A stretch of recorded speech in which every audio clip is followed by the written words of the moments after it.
Olá, pessoal. Vamos ao nosso vídeo de hoje, que na realidade é o primeiro de uma série de duas vídeos, e nessa nova temporada nossa, apoiada pela Fundação Maria Emília, nós estamos fazendo uma proximidade maior desses vídeos no YouTube com o nosso podcast. E esses dois próximos vídeos serão parte de um único podcast que abordará essa questão de que eu estou colocando aqui como dois paradigmas: o paradigma da reprodutibilidade em ciência versus o paradigma da triangulação de evidências de caráter diferente. Então vamos falar do paradigma da reprodutibilidade, qual é a razão dele, e eu vou colocar algumas questões críticas em relação do paradigma da reprodutibilidade e depois evoluir para a questão de porque eu acho que o paradigma da triangulação na realidade é alguma coisa mais evoluída, embora não negue, mais evoluída do que o paradigma da reprodutibilidade em ciência. E no segundo vídeo nós vamos exemplificar essa ideia com uma crítica a essa dicotomia entre ensaio clínico randomizado e estudos observacionais. Mas vamos lá, qual é a ideia, né, de reprodutibilidade? Essa ideia eu venho discutindo ao longo desses anos, na medida em que as evidências mostram resultados parecidos, você aumenta a probabilidade de aquele resultado ser verdadeiro. E daí vem a razão dessa ideia de reprodutibilidade em ciência. E a gente tem um módulo inteiro do nosso curso online abordando essa questão. Mas eu não sei se esse paradigma e a atenção que ele tem recebido e a ênfase que ele tem recebido não tem distorcido um pouco ele para uma postura policialesca em relação à ciência, ou talvez uma postura dicotômica em relação à ciência, de que há estudos certos e há estudos errados. Com a ideia, né, de reprodutibilidade, eu tenho um estudo que mostra um determinado resultado e eu vou fazer um outro estudo igual a esse para mostrar o mesmo resultado, se eu consigo reproduzir, né? Ou às vezes na ideia de replicabilidade não é nenhum estudo tão idêntico, mas ele é parecido e ele mostra o mesmo resultado. E naturalmente a gente quer isso. Mas na hora que isso vira um método, um método no qual eu estou repetindo os mesmos procedimentos, na intenção de que dê igual, entra a pergunta: será que eu não estou enfatizando muito que em ciência existe o certo e o errado? O estudo certo e o estudo errado? Em detrimento da ideia de que, desde que a evidência seja razoavelmente bem feita, elas podem estar se complementando? Outra questão, será que eu não estou sendo muito dicotômico? Esse estudo eu achava que estava certo, mas agora ele está errado, porque ele não foi reproduzido. E isso tem assumido certas posturas até mesmo caricaturais. E uma das caricaturas disso é a gente abandonar a ideia de que um estudo é apenas uma amostra incerta frente a uma infinidade de amostras e comparar de uma maneira dicotômica se o estudo foi ou não estatisticamente significante, abandonando um paradigma da estimativa. E isso ficou bem caracterizado num trabalho que é bastante citado de alguns anos atrás. Eu cheguei a escrever na época de Brian Nosek, onde ele pegou os mesmos bancos de dados e deu a diferentes grupos de estatísticos e supostamente mostrou uma discordância grande entre os estudos que eram positivos e os estudos que eram negativos, no exemplo que seria se juiz de futebol dava mais cartão vermelho para, se eu não me engano, jogadores negros do que brancos. E ali o paradigma foi esse estudo positivo ou essa esse resultado positivo, ele concorda com outro resultado negativo, nesse momento aí a gente entra numa postura ingênua e dicotômica, que os estudos são sim ou não, e que na verdade os estudos o que eles fazem é uma estimativa de uma verdade com um intervalo de confiança, que a gente não sabe na verdade qual é essa verdade. Se esse mesmo estudo fizesse uma comparação, e na época eu escrevi isso, dos intervalos de confiança, você ia ver uma grande concordância entre essa questão. Então, a crítica a isso é quando isso toma uma forma de você fez um estudo, me parece até bom, mas eu vou fazer uma coisa aqui para você dizer se você estava certo ou errado.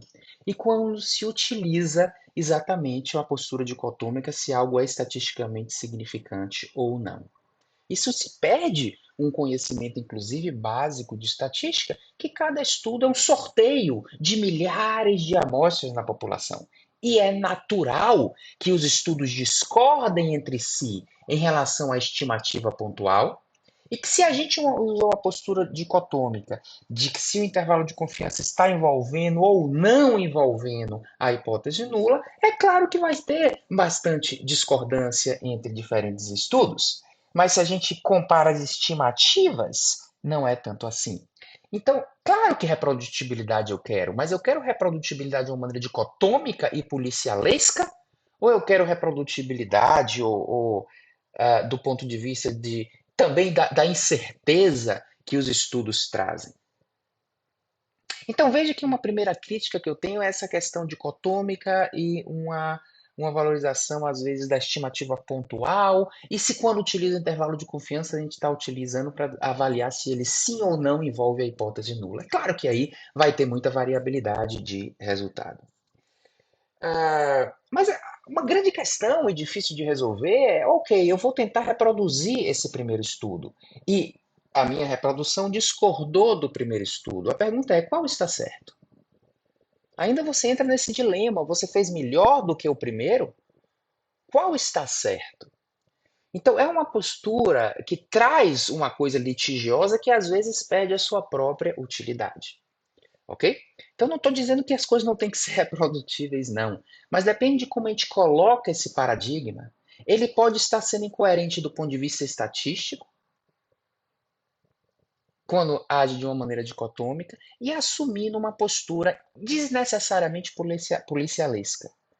Quando essa postura policialesca não entende que a ciência não consegue ver a verdade. Ela, na verdade, estima uma verdade que a gente não sabe qual é.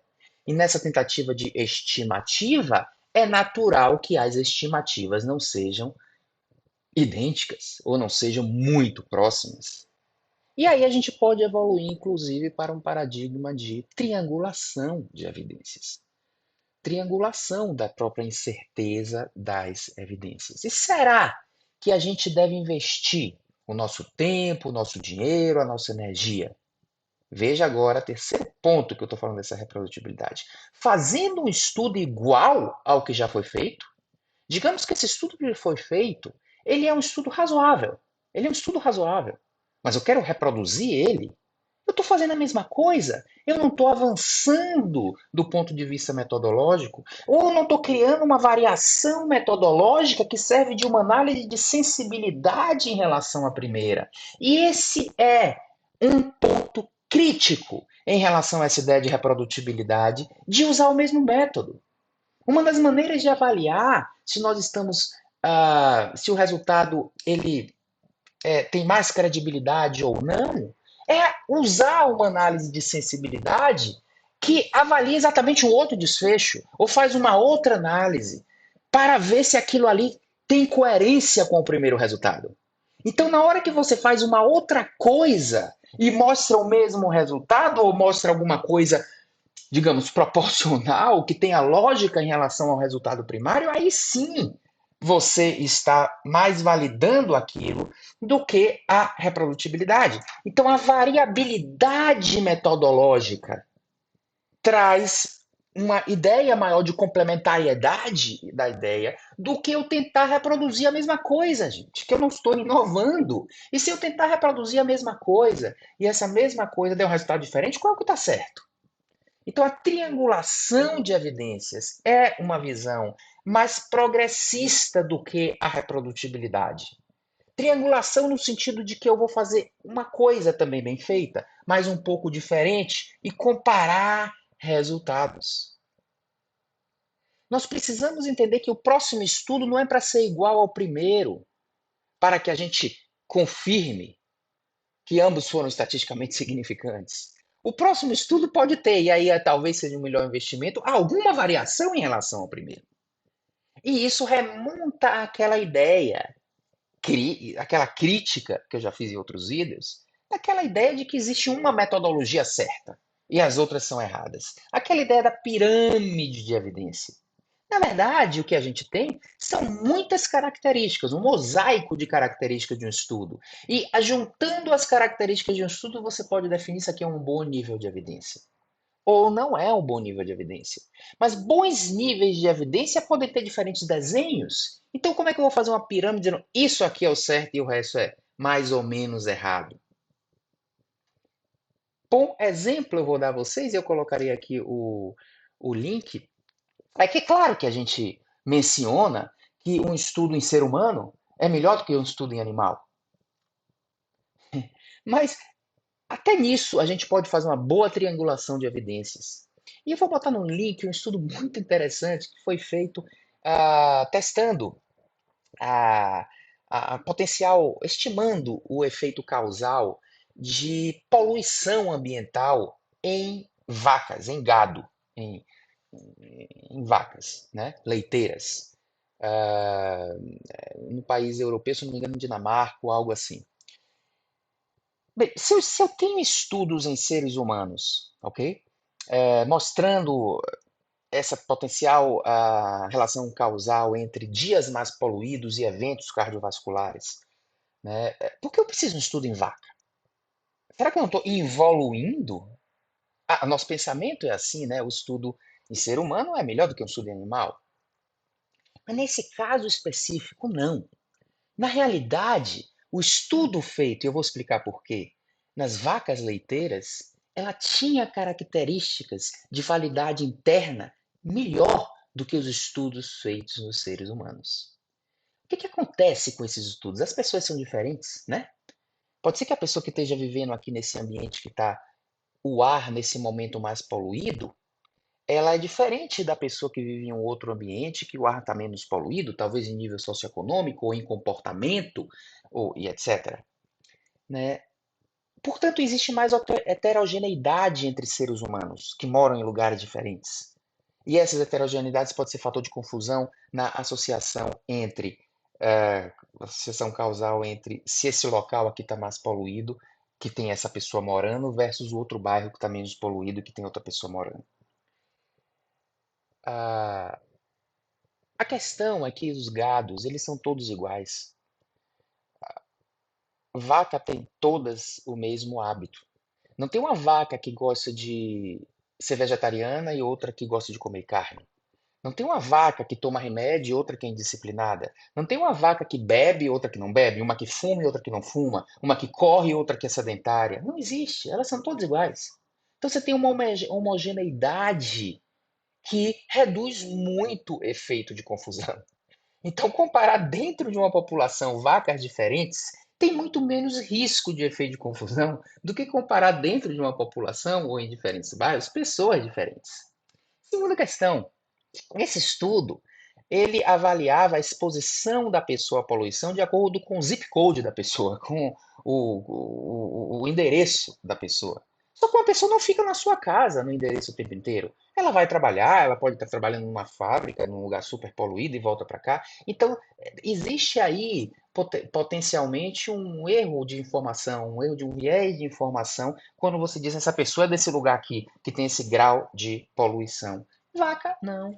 Se você está dizendo que ela é daquele lugar, ela fica naquele lugar, porque ela não pega o carro e vai trabalhar em outro lugar, ela fica ali parada. Então veja que por essas características, A validade interna do estudo de vaca é melhor do que o estudo de seres humanos.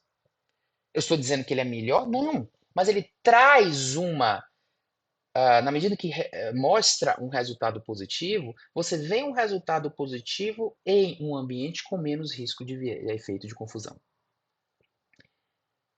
Exemplificando, portanto, que a gente não tem que dizer o estudo do ser humano de seres humanos está aqui no ápice da pirâmide e o dos animais aqui na base. Nem sempre é assim. Depende das características. Portanto, a gente precisa investir mais nosso cérebro, nossas ideias, nossas verbas de pesquisa, em triangulação de evidências, com uma certa heterogeneidade entre os estudos, de maneira que a gente possa avançar certos aspectos metodológicos de um estudo para outro, para que as coisas se complementem e a gente vá se aproximando cada vez mais da verdade, diferente de um paradigma de reprodutibilidade de fazer exatamente a mesma coisa, não garantindo que fazer a mesma coisa tem o mesmo resultado, e quando não tem o mesmo resultado, a gente não sabe o que é que está certo, e ainda utilizando uma postura ingenuamente dicotômica e policialesca. Isso abre mais nossa mente para olhar evidências diferentes e triangular. E no vídeo seguinte eu vou comentar sobre essa outra dicotomia que tem a ver com isso, entre estudos observacionais e ensaios clínicos, com um exemplo muito interessante, que é o ensaio clínico para a cessação de tabagismo versus estudos observacionais de tabagismo. Até o próximo vídeo.